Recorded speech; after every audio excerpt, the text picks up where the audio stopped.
Cowboy Jake Mallory had ridden many lonely trails in his life. But the heat that afternoon felt heavier than usual, like the desert was trying to warn him. He followed hoofprints leading toward a narrow canyon, hoping they belonged to the thief who had stolen his bay mare the week before. The tracks looked fresh, and for once luck seemed on his side.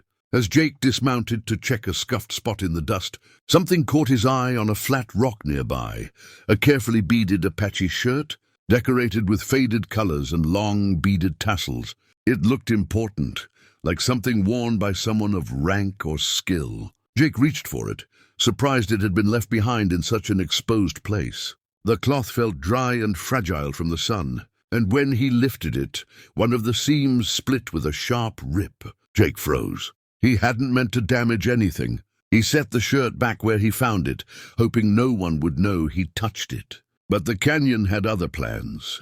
A low drumbeat rolled across the cliffs, echoing strangely between the stone walls. Jake slowly stood, eyes scanning the ridges. At first he saw nothing, just heat waves and rock shadows. Then the shadows moved. One figure emerged, then another. Then a line of riders appeared at the top of the ridge, followed by a second line and then more. Within moments, Jake realized the canyon was filling with Apache warriors, easily 200 strong.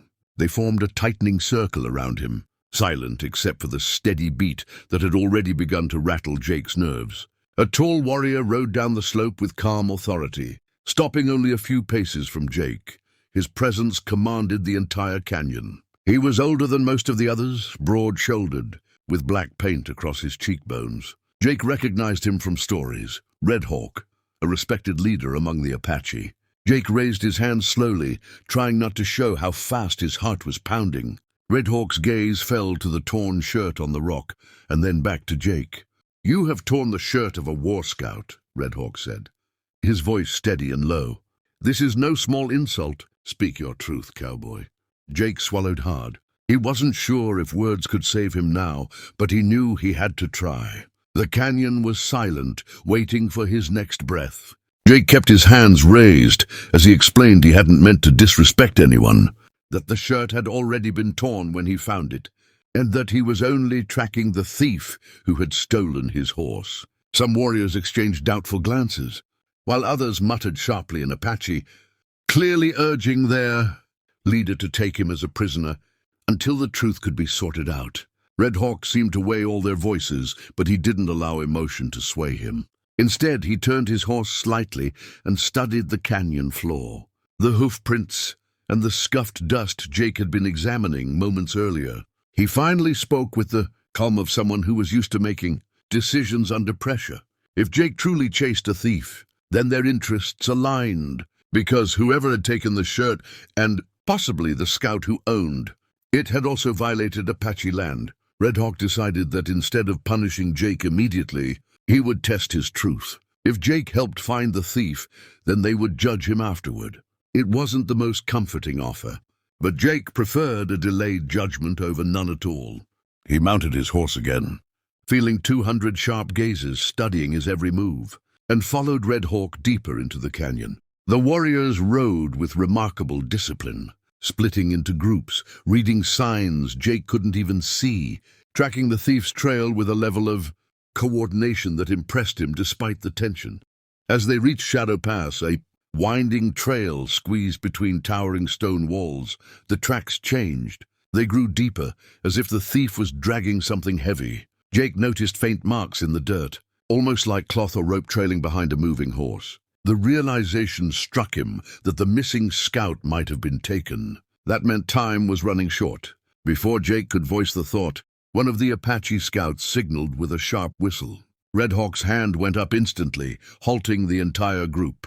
Then the ground shuddered. A roar of tumbling rock echoed through the pass. A rock slide slammed down behind them, sealing the trail they had just crossed. Dust filled the air in thick clouds. Shouts rose from the warriors at the rear, not in panic but in tight, controlled warning. When the dust thinned, Jake saw the message clearly. The thief knew they were coming, and he wasn't running, he was preparing. Traps to slow down 200 Apache warriors, and the cowboy who had accidentally stepped into the middle of their search for justice. By the time they reached Eagle Mesa, The sun was already dipping low, painting the sky in deep gold. The mesa rose like a giant stone table above the desert floor, and at the top stood Clay Mercer, the horse thief Jake had been chasing for days. Mercer wasn't alone. His small gang was scattered around him, rifles in hand, though none of them looked eager to challenge the force waiting below. Tied to a post near the edge was an Apache scout, dusty but alert, his shirt torn exactly like the one Jake had found earlier. Jake felt a knot tighten in his chest. At least the scout was alive. Red Hawk rode forward, staring up at Mercer in a silence that made the mesa feel even larger. Everyone waited for someone else to speak first. Mercer broke the quiet with a mocking shout. "Red Hawk, you want your scout back? Come get him." His voice echoed off the stone, but Jake could hear something hidden underneath: nervousness. Mercer wasn't used to facing this many warriors, and his bravado was starting to crack. Jake stepped his horse forward, raising his voice so it carried cleanly. He didn't want to fight, especially not with the scout still tied and vulnerable. "Mercer, this ends today. You stole my horse, you crossed their land, and you dragged a scout into your mess. Let him go. There's no way out of this for you." Mercer waved his rifle, pretending confidence. "Oh, there's always a way out. Jake, you know me."